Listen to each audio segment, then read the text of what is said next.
CITU UP के लखीमपुर खीरी कांड की निंदा करने के नाल इस दे दोषियों को सख्त सजावां देने की सुप्रीम कोर्ट के मौजूदा किसी जज तो जांच कराने की मांग करती है। उपरोक्त विचारों का प्रगटावा CPIM के सूबा सकत्तर कामरेड सुखविंदर सिंह सेखों ने कामरेड अब्दुल सत्तार तहसील प्रधान की प्रधानगी हेठ हुई तहसील कमेटी मलेरकोटला की मीटिंग मौके किया। उन्होंने इस मौके पंजाब के डिपू होल्डर को पक्की तनख्वाह लगाने और उन्हों दी हक्की मंगां मंगण की गल कही। पंजाब सरकार की मौजूदा स्थिति बारे बोलदे उन्होंने कहा कि यह कांग्रेस पार्टी की ड्रामेबाजी है और सिद्धू वालों अपने अहुदे तो इस्तीफा देना एक बचकाना हरकत है जिस नाल पार्टी को काफ़ी नुकसान होगा। उन्होंने होर कहा कि कांग्रेस अपने 4.5 साल के अरसे दौरान किए वादे पूरे ना कर सकने के चलदे पंजाबियों का ध्यान दूजे पासे करने की कोझी साजिश चल रही है। उन्होंने यह भी कहा कि वह आगामी पंजाब विधान सभा चोणों 41 सीटां तो अपने उम्मीदवार खड़े करनगे। मलेरकोटला बारे गल करदिआं कहा कि मलेरकोटला घट गिनतियां का इलाका है, इस करके इत्थों उम्मीदवार भी घट गिनतियां तो खड़ा किया जाएगा। कामरेड सेखों ने मोदी सरकार देश दियां आर्थिकता नूं तबाह करने वाली फजूल खर्चों की गल करदिआं कहा कि मोदी सरकार ने देश के गरीब लोगों तो टैक्सां राहीं इकट्ठे किए गए खजाने नाल नवां पार्लीमेंट हाउस और प्रधानमंत्री लिए एक घर उसार रही है और प्रधानमंत्री लिए 2 विशेष लग्जरी सहूलतां वाले जहाज खरीद रही है। कामरेड सेखों ने कहा कि एक गरीब देश की अद्धी वसों अध भुखमरी का शिकार होवे ते प्रधानमंत्री वालों इस तरह के कदमों नाल देश खजाने नूं फूकना बर्दाश्त नहीं किया जा सकता। उन्होंने कहा कि सारी फजूल खर्ची तुरंत बंद की जाए और यह सारा धन कोविड-19 महामारी नाल लड़न और गरीब लोगों को राहत देने लिए खर्चा जाए।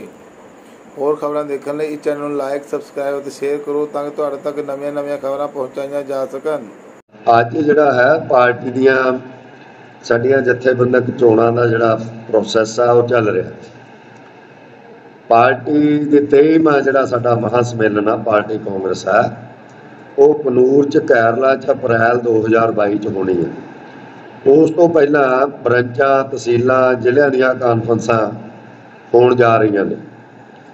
मलेरकोटला क्योंकि पहला पार्ट संगरूर का सी, इनू असी वखरा जिला बनाने का सूबाई कमेटी ने फैसला किया जिहड़ा पिछले दिनी असी कन्वे कर दिता है जिला कमेटी नूं। उस संदर्भ विच जिहड़ियां ब्रांच कानफ्रेंसां का प्रोग्राम तय किया भी वो 18 अक्तूबर तक मुकम्मल हो जाएगा। 20 ते 21 तरीक नूं 20 तरीक नूं मलेरकोटला तहसील की कानफ्रेंस है होनी जथेबंदक ते 21 तरीक नूं मंडी अहमदगढ़ की तहसील कानफ्रेंस करने का फैसला किया है। सूबाई जिला कानफ्रेंस दी डेटां जिहड़ियां वो नवंबर के फस्ट वीक दियां असीं तय करांगे सूबाई सैक्रेटरीएट वालों। सूबाई कानफ्रेंस 24-25 नवंबर नूं लुधियाणे करने का फैसला किया जिहदे CPIM के हिंदुस्तान के जनरल सकत्तर कामरेड सीताराम जैचरी प्रकाम नलोतपाल बासू होनी होणगे। उत्थे असीं सूबाई कानफ्रेंस के अंदर मुख रूप दे विच जो पंजाब की राजनीतिक व्यवस्था उहदे ते चर्चा करांगे। अंतरराष्ट्रीय और राष्ट्रीय जिहड़ियां परिस्थितियां ने मौजूदा जो हालात चल रहा उहदे ते कामरेड जनरल सैकटरी कामरेड जैचरी होनी ते कामरेड नलोतपाल बासू होनी अपनी गल रखणगे कानफ्रेंस के अंदर। असीं समझते हैं भी अज देश के अंदर जिहड़ी मोदी सरकार ने 2019 तो बाद दोबारा जो राज भाग चाहिए इसने लोगों के उत्ते हमले बहुत तेज किए हैं। चाहे वह कोरोना महामारी के दौरान 15 करोड़ तो वध लोग बेरोजगार हो गए ने, उन्होंने वास्ते कोई रोजगार का बदलवा प्रबंध नहीं है।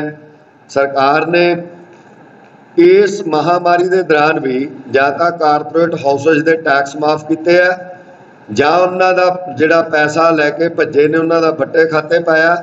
तो 3 ਗੱਲਾਂ ਜਿਹੜੀ सरकार ਹੁਣ ਕਰਨ जा रही है मोदी की वो है भी नवा पार्लीमेंट हाउस बनाना, नवा प्रधानमंत्री का घर बनाना, तीजा 2 जहाज अमरीका के राष्ट्रपति के मुकाबले ते खरीदना जिहदे ते आर-पार रुपया खर्च होना। साडी पार्टी मंग करती है CPIM भी ये प्रोजैक्ट रद्द होने चाहिए देश के करोड़ों लोगों को जिहड़े बेरोजगारी का सामना कर रहे हैं, भुखमरी का सामना कर रहे हैं, उन्होंने 75-7500 रुपया 10 किलो अनाज ते होर खाण दीयां सारियां वस्तुआं जिहड़े इनकम टैक्स की हद चों बाहर ने उन्हां सारे नागरिकां नूं दिता जाना चाहिए। तो सारे बेरोजगारां नूं जिहड़े पढ़ लिख के यूनिवर्सिटियां चों कॉलेजां चों बेरोजगारी की कतार च जांदे 6000 रुपया बेरोजगारी भत्ता होवे, बुढ़ापा विधवा अंगहीन पेंशन वो 6000 रुपया होवे। साडी केंद्रीय कमेटी ये डिमांड करती है, तो बाकी राजनीतिक पार्टियां नूं भी असीं ये कहने ते तिन्ने प्रोजैक्ट वो रद्द करने चाहिए। उस वेले सरकार ये करन जा रही है जदों दुनिया के 5 मुल्क सब तो वध भुखमरी का सामना कर रहे हैं। उन्हां 5 मुल्कों च एक भारत है। 1 मिनट के अंदर 11 मौतां भुख नाल हुंदियां भारत के अंदर। घंटे दे विच किन्नियां हुंदियां 60 मिनटां नाल गुणा कर लो, 660 मौतां 1 घंटे च हुंदियां। जिहड़े मुल्क के अंदर इन्नी भुखमरी होवे ते अज मोदी नूं अरबां खरबां दा जिहड़ा फालतू खर्चा देश के उत्ते लद्दण का यतन किया जा रहा। पार्लीमेंट हाउस की साढ़े अजे बने नूं 1 सदी नहीं हुई, 100 साल तो घट बुनियाद है। दुनिया च पार्लीमेंट हाउस है जिहड़े 500 साल तो लैके 600 साल तक पुराने ने। असल में ये भी हिंदूत्व का एजेंडा है RSS का। पार्लीमेंट हाउस नाल देश की आज़ादी का इतिहास जुड़िया, उन्होंने खत्म करना चाहते हैं। तो उहदे ते ये वीर सावरकर नूं देश का नायक बनाउणा चाहुंदे आ। भगत सराभे हुणां नूं, ऊधम सिंह सनाम हुणां नूं उस विरासत विचों नगेट करना चाहते हैं, समाप्त करना चाहते हैं। साडी पार्टी इस गल के खिलाफ लगातार लड़ाई के मैदान च है और खेती के जिहड़े कानून ने, किरत कानून ने, उन्हां कानूनां नूं रद्द करन वास्ते असीं किसानां दे मजदूरां दे इस अंदोलन का CPIM डट के समर्थन करती है। तो जिहड़े काले कानून आ वापस होने चाहिए, जिहड़े देश के लोगों के नाल बड़ा वड्डा धरोह कीता। ये नीतियां आधारीकरण, संसारीकरण, WTO, IMF, वर्ल्ड बैंक के दिशा निर्देशों नाल बणियां ने। उहदे खिलाफ असीं लगातार लड़ाई के मैदान च ते अगे लड़ांगे। आउण वालीआं विधान सभा चोणां दे विच पार्टी अपने कैंडीडेट ढालू। असीं सूबा कमेटी ने हजे तक फिलहाल 41 सीटां की निशानदेही की है। तो होर सीटां ते भी असीं यतन कर रहे हैं। जिला कमेटियां, तहसील कमेटियां विचार चर्चा करन। जिथे साथी लड़ना चाहते हैं, सानूं ग्रेज कोई नहीं है लड़ाउण दे उत्ते, पर नाल असीं यतन करांगे धर्म निरपक्ष ते जमहूरी जिहड़ियां वोटां ने फिरकू फांसीवादियां ते जिहड़े वखवादी लोग ने उन्हां नूं हराउण वास्ते भी असीं यतन करांगे ताकि वोटां दी वंड आ जिहड़ी उस नूं रोकिया जा सके। जिला बन गया पूरी सियासत की जिहड़ी निगाह हुंदी है मलेरकोटला सीट दे उत्ते की मलेरकोटला तो साडी पार्टी जिहड़े असीं देखो मलेरकोटले दी तहसील कमेटी की कानफ्रेंस है, इन्हां ने रखी हुई 20 तरीक नूं। इन्हां नूं कहांगे उदों तक अपना विचार बना के लियाउण।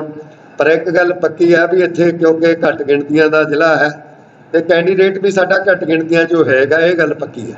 ये तय तहसील कमेटी करेगी, नौ कौन कीता होएगा, सूबा कमेटी उहनूं प्रवानगी देगी।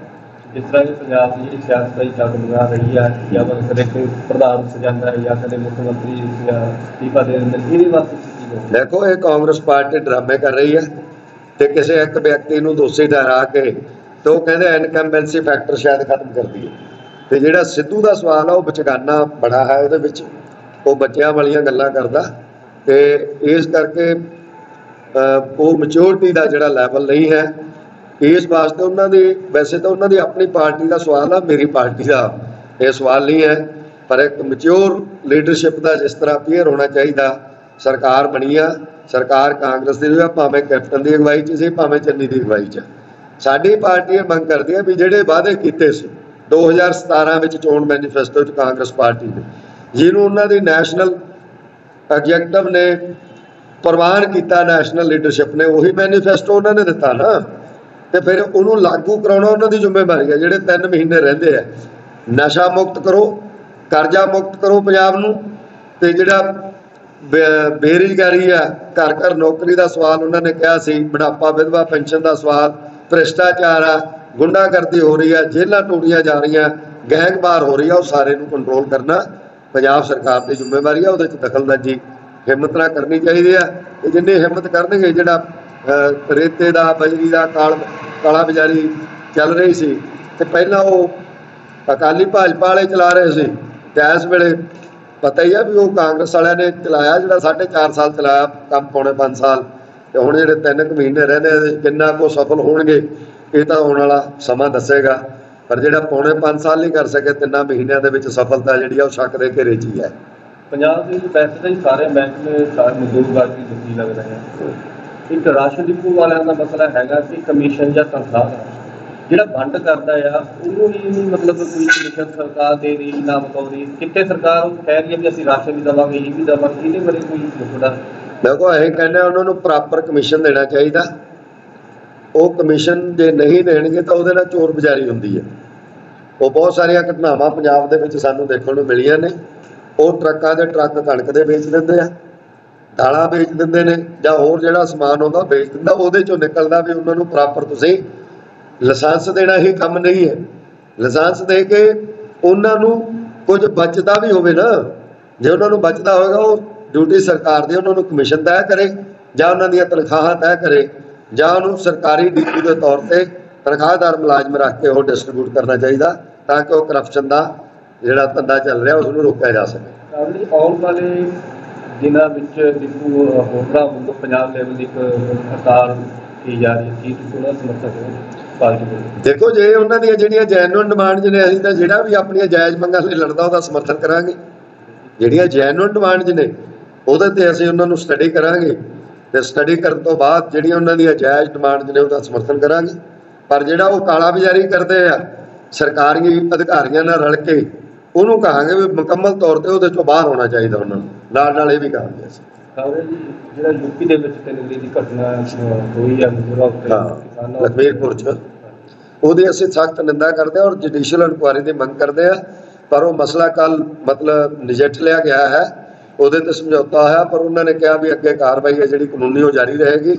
ਜਿਹੜਾ ਮੁਆਵਜ਼ੇ ਦਾ ਸਵਾਲ ਸੀ ਉਹਦੇ 'ਤੇ ਲਗਭਗ ਕਿਸਾਨ ਸੰਗਠਨਾਂ ਜਾਂ ਕਿਸਾਨ ਜਥੇਬੰਦੀਆਂ ਉਹ ਸੈਟੀਸਫਾਈ ਹੋਈਆਂ ਨੇ। ਉਹ ਇੱਕ ਚੰਗੀ ਪਹਿਲ ਕਦਮੀ ਹੋਈ ਹੈ। ਕਿਸਾਨਾਂ ਦੇ ਅੰਦੋਲਨ ਦੇ ਕਾਰਨ ਹੀ ਇਹ ਪ੍ਰਾਪਤੀ ਹੋਈ ਹੈ। ਕੀ ਲੱਗਦਾ ਜੀ ਮੁਆਵਜ਼ਾ ਦੇਣਾ ਜਾਂ ਮਤਲਬ ਉਹਨਾਂ ਦੇ ਖਰਚਾ ਦੱਸ ਦੇਣਾ ਹੀ ਕਾਫੀ ਹੈ ਕਿ ਗ੍ਰਿਫਤਾਰੀਆਂ ਮਤਲਬ ਹਜੇ ਤੱਕ ਨਹੀਂ ਹੋਈਆਂ? ਦੇਖੋ ਗ੍ਰਿਫਤਾਰੀਆਂ ਲਈ ਤਾਂ ਅਸੀਂ ਲੜਾਂਗੇ, ਗ੍ਰਿਫਤਾਰੀਆਂ ਲਈ ਮੰਗ ਵੀ ਕਰਦੇ ਆ ਔਰ ਜੁਡੀਸ਼ੀਅਲ ਇਹਦੀ ਪੜਤਾਲ ਹੋਵੇ ਸੁਪਰੀਮ ਕੋਰਟ ਦੇ ਸਿਟਿੰਗ ਜੱਜ ਤੋਂ ਤੇ ਜਿਹੜੇ ਦੋਸ਼ੀ ਆ ਉਹਨਾਂ ਨੂੰ ਕਟਹਿਰੇ 'ਚ ਖੜਾ ਕਰਕੇ ਸਜ਼ਾ ਮਿਲਣੀ ਚਾਹੀਦੀ ਆ ਮਿਸਾਲੀ, ਤਾਂ ਕਿ ਮੁੜ ਕੇ ਕੋਈ ਕਿਸੇ ਮੰਤਰੀ ਦਾ ਜਵਾਬ ਇਸ ਤਰ੍ਹਾਂ ਦੀ ਗੁੰਡਾਗਰਦੀ ਹੜਦੰਗ ਨਾ ਮਚਾ ਸਕੇ। ਆਮ ਕਿਸਾਨ ਜਥੇਬੰਦੀਆਂ ਨੂੰ ਅਪੀਲ ਅਸੀਂ ਜਥੇਬੰਦੀਆਂ ਨੂੰ ਅਪੀਲ ਕਰਦੇ ਹਾਂ, ਸਾਡਾ ਨਿਸ਼ਾਨਾ RSS ਤੇ ਮੋਦੀ ਰਹਿਣਾ ਚਾਹੀਦਾ। ਤੇ ਜਿਹੜਾ ਵਿੱਚ ਵਿਚਾਲੇ ਉੱਠ ਕੇ ਜਿਹੜਾ ਜੀ ਕਰਦਾ ਵੀ ਸਾਰਿਆਂ ਦਾ ਘਰਾਓ ਕਰ ਲਓ ਹੋਰ ਕਰ ਲਓ, ਅਸੀਂ ਕਹਿੰਦੇ ਇਹਦੇ ਤੋਂ ਬਰਾਮ ਲਾਓ। ਇਸ ਗੱਲ ਤੇ ਸਾਡਾ ਨਿਸ਼ਾਨਾ ਦਿੱਲੀ ਵੱਲ ਹੋਣਾ ਚਾਹੀਦਾ ਤੇ ਸਾਡਾ ਨਿਸ਼ਾਨਾ ਹੋਰ ਨਹੀਂ ਹੋਣਾ ਚਾਹੀਦਾ ਔਰ ਆਪਣੇ ਅੰਦੋਲਨ ਨੂੰ ਸ਼ਾਂਤਮਈ ਰੱਖਦੇ ਹੋਇਆ ਅੱਗੇ ਵਧਣਾ ਚਾਹੀਦਾ। ਸ਼ਾਂਤਮਈ ਅੰਦੋਲਨ ਹੀ ਜਿੱਤ ਦੀ ਪ੍ਰਾਪਤੀ ਦੀ ਗਰੰਟੀ ਹੈ। ਤੇ ਜੇ ਸ਼ਾਂਤਮਈ ਤੋਂ ਕਿਸੇ ਵੀ ਕਾਰਨ ਮਤਲਬ ਅਸੀਂ ਕਿਸੇ ਹੋਰ ਪਾਸੇ ਨੂੰ ਸਾਡਾ ਨਿਸ਼ਾਨਾ ਜਾਏਗਾ ਤਾਂ ਇਹਦੇ ਨਾਲ ਸਰਕਾਰ ਨੂੰ ਇੱਕ ਹਥਿਆਰ ਮਿਲੇਗਾ ਜਿਹੜਾ ਅਸੀਂ ਨਹੀਂ ਦੇਣਾ ਚਾਹੁੰਦੇ। ਸਾਡੀ ਪਾਰਟੀ ਇਸ ਗੱਲ ਦਾ ਲਗਾਤਾਰ ਸਮਰਥਨ ਕਰਦੀ ਹੈ ਤੇ ਇਹਦੇ ਮੋਹਰਲੀਆਂ ਕਤਾਰਾਂ 'ਚ ਹੋ ਕੇ ਇਹਦੇ ਨਾਲ ਖੜੇ ਹਾਂ।